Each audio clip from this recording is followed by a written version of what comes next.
nous allons parler de la modélisation, de l'implicite et de l'explicite. Et je vais débuter par ce qu'est la modalisation.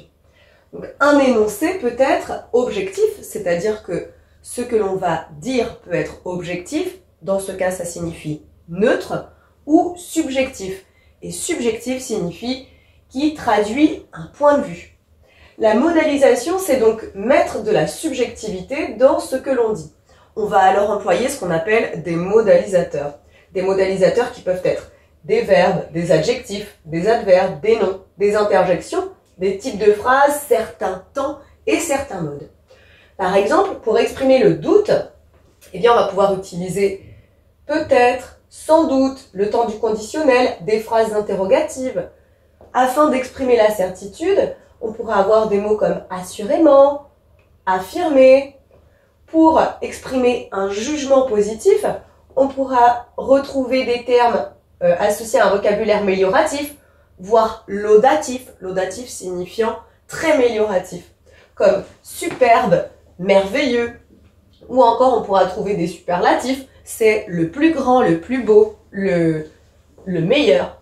Et on aura, pour exprimer un jugement négatif, on ira chercher le vocabulaire péjoratif, donc négatif, comme affreux, inintéressant. On pourra chercher aussi des suffixes négatifs, comme âtre, jaune, positif, jaunâtre, négatif. Il y a aussi des figures de style qui peuvent traduire un jugement négatif et un superlatif aussi, comme le pire ou le moins bon. Maintenant, je vais parler de l'implicite et de l'explicite. L'implicite, dans un énoncé, eh bien, voici ce que c'est. Ici, si j'ai cette phrase, on ne boirait pas un café? En fait, il y a un sous-entendu et voici ce qu'est l'implicite. Ce sont des informations qu'il va falloir déduire, qui sont sous-entendues. Le sous-entendu dans cette phrase, c'est évidemment « je veux un café ». Mais je ne dis pas clairement « je veux un café ». Je dis « on ne boirait pas un café », alors par politesse ou autre, hein. D'ailleurs les raisons, peu importe. Mais ce qui fait que je ne dis pas clairement, je n'exprime pas clairement ce que je souhaite. Et donc, évidemment, je dois déduire que la personne souhaite un café. Et dans un texte, certaines informations sont effectivement implicites. Si dans un texte, j'ai un champ lexical avec des mots comme Tour Eiffel, Notre-Dame, eh bien, je déduis que la situation ou que l'action se passe à Paris. Et dans un texte informatif, parfois, la thèse, c'est-à-dire l'idée qu'on va défendre, n'est pas clairement exprimée, elle n'est pas explicite. C'est l'inverse de l'implicite et je le verrai juste après. Donc je ne dis pas clairement, moi je suis par exemple pour favoriser les énergies renouvelables, mais mon argumentaire traduit cette idée-là. Et c'est au lecteur du coup de déduire la thèse. Et ça arrive, hein, qu'il y ait une thèse dite implicite. Et c'est là où ça demande beaucoup de réflexion de la part du lecteur. Et j'attire ton attention sur le fait que l'ironie, donc c'est le fait de dire l'inverse de ce qu'on pense, mais à partir du moment où on pense que on sait que les gens d'en face ont compris, eh bien ça repose sur l'implicite. Et parfois, notamment à l'écrit, c'est très difficile à cerner. Je pense à des auteurs comme Voltaire, où des fois on va lire et on va prendre au premier degré ce qui est raconté. Et notamment dans Candide, à un moment il fait l'éloge de la guerre et on pourrait se dire tiens c'est bizarre, Voltaire il fait l'éloge de la guerre, il trouve ça magnifique, mais en fait quand je lis la suite du texte, je me rends compte que c'est horrible et que finalement, eh bien implicitement la thèse défendue par Voltaire, c'est justement de dénoncer la violence de la guerre et notamment vis-à-vis des civils.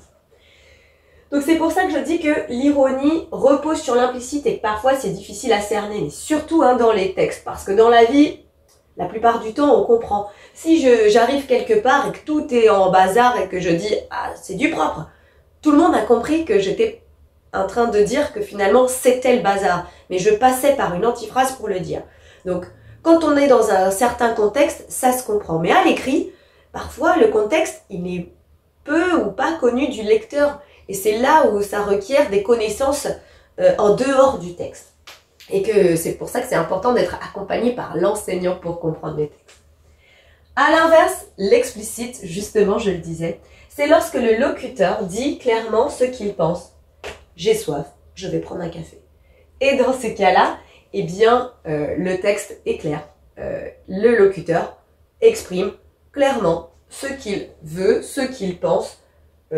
L'explicite, c'est exactement ça.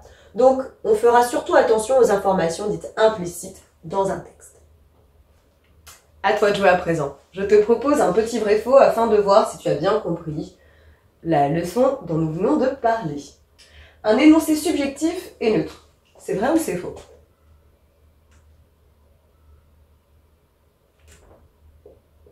C'est faux. C'est un énoncé objectif qui est neutre.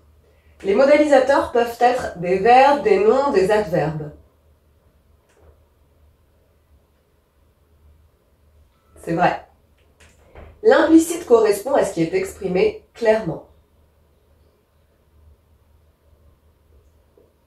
C'est faux. C'est l'explicite qui correspond à ce qui est exprimé clairement. On doit déduire des informations d'un énoncé implicite. C'est vrai. Et pour terminer, l'ironie repose sur l'implicite. C'est également vrai. Si tu as encore des difficultés, eh bien tu n'hésites pas à pratiquer avec les exercices en ligne, mais j'espère que c'est quand même plus clair pour toi maintenant. À bientôt. Maintenant que tu as tout compris, entraîne-toi en faisant les exercices ci-dessous.